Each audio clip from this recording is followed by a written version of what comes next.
tambay, Chef Boy, tambay, Chef Boy, tambay na kayo. Tambay na. Hey yo, what's up mga katambay? Magandang araw po sa inyong lahat. Ngayong araw po ay magluluto tayo ng sinampalukang manok. Sa pagkakataong ito po ay sa kahoy muli tayo magluluto pagkat kami ay nasa bukid mga katambay. Siyempre sa sinampalukang manok, mauuna nating gisahin ng ating luya. Magpainit ng kaserola, lagyan ng mantika, iuna nating ilagay ang luya mga katambay. Pagluto na ang luya, isunod na natin ang bawang. Halu-haluin lang natin, pagkatapos yan isunod na natin ang sibuyas. Pagkatapos ilagay na po natin ang ating manok.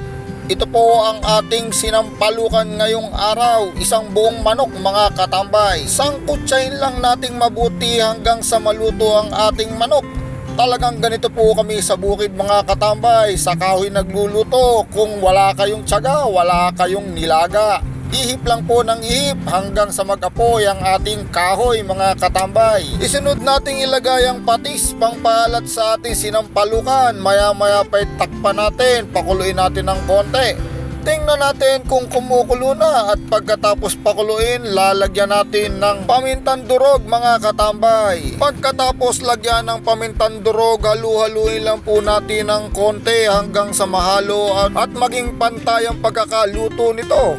Maya-maya pa tatakpan natin ito at ating papakuluin pa ng konti mga katambay. Mabilis lang naman po itong maluto dahil ito ay manok lang mga katambay. Ayan po, umuusok-usok na. Pagkatapos ay ilalagay na po natin ng usbong ng sampalok at siling panigang mga katambay. Ayan na po ang magpapaganda ng ating sinampalukang manok.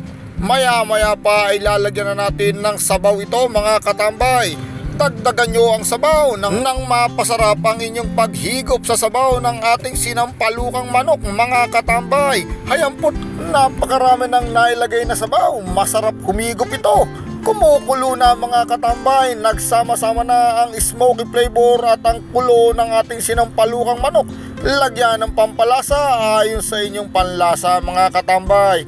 Napaparami na naman ang aking pagkain ito. Naku po, tayo nilagay na ang nor na pampaasim mga katambay. Dagdag asim kilig mga katambay. Lagyan po natin ng pampalasa. Habang ito ay kumukulo, huwag niyong kakalimutan tikman mga katambay. Ayan na po't nakahain na.